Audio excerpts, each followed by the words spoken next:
देखिए, मैं तेलंगाना के वोटर से अपील करता हूं कि वह भ्रष्टाचार और परिवारवाद के खिलाफ वोट दें, एक स्वच्छ वहां पर प्रशासन के लिए वोट दें और भाजपा के लिए वोट दें। जी सर, अमित शाह कल में थे ममता बनर्जी के घर में, उन्होंने वहां जाके उनको डेयर किया कि CAA जो है जरूर इम्प्लीमेंट होगा, और उन्होंने बोला कि सबसे ज़्यादा इन्फ्रास्ट्रक्चर्स कुछ स्टेट्स में हैं, जहां पे कोलकाता भी है। उसके बाद TMC के शशि पांजा करके एक लीडर हैं, उनकी तरफ से बयान आता है कि अब तक इस रूल को फ्रेम क्यों नहीं किया गया। नहीं, रूल तो फ्रेम होने ही थे और वो मुझे लगता है कि इस साल के अंत तक रूल फ्रेम हो जाएंगे, परंतु मुझे नहीं समझ लगता है कि ममता बनर्जी या उनकी पार्टी को इससे क्या दिक्कत है। क्या वह जो लोग विदेश से आए हैं उनको अपनी धरती पर शरण देती हैं और उनको अपनी धरती पर वोट देने का अधिकार देती हैं, इसलिए दिक्कत है?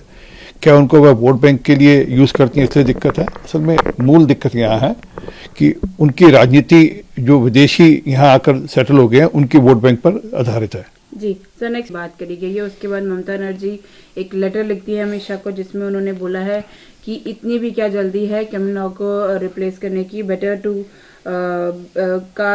Census to be build on the first place. ये क्रिमिनल लॉ अंग्रेजों के समय का चल रहा है, लगभग 125 साल से ऊपर का ये क्रिमिनल लॉ है। इसकी आज के हिसाब से तर्कसंगत बनाना जरूरी है, इसलिए इसको रिप्लेस किया जा रहा है। हाँ, जहाँ तक कास्ट सेंसस की बात है वह भी होगा, सुनिश्चित होगा, और भारत सरकार ने कहा रखा है कि वह प्रोसेस सरकार पूरा जरूर करेगी।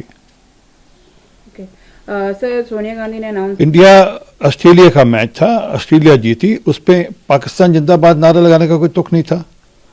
दिखता है कि कोई षड्यंत्र के नाते से, कोई प्रेरित कारणों के कारण से उन्होंने पाकिस्तान जिंदाबाद के नारे लगाए वहां पर इंडिया ऑस्ट्रेलिया के मैच के बाद, और वो मुफ्ती उन लोगों को शह देती हैं जो पाकिस्तान जिंदाबाद करते हैं। जी सर, एक आखिरी सवाल। नीतीश कुमार ने सिलखिया टनल रेस्क्यू ऑपरेशन को लेकर सवाल उठाए। उन्होंने बोला इसमें PM का क्या योगदान था?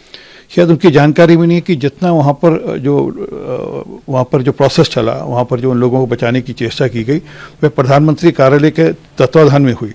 प्रधानमंत्री कार्यालय के प्रिंसिपल सेक्रेटरी वहाँ खुद गए, वहाँ पे मुख्यमंत्री से रोजाना बात होती थी। जो इक्विपमेंट, जो फॉरेन के एक्सपर्ट्स चाहिए थे, वो प्रधानमंत्री कार्यालय के इनिशिएटिव पे वहाँ गए, और बाद में जो लास्ट में रेड माइनर्स भी गए वो भी प्रधानमंत्री कार्यालय के इनिशिएटिव पे गए। तो प्रधानमंत्री जी की सीधा नज़र के अंतर्गत सारा कुछ हो रहा था, और उनके तत्वाधान में ही, उनके कार्यालय के तत्वाधान में सब कुछ हो रहा था।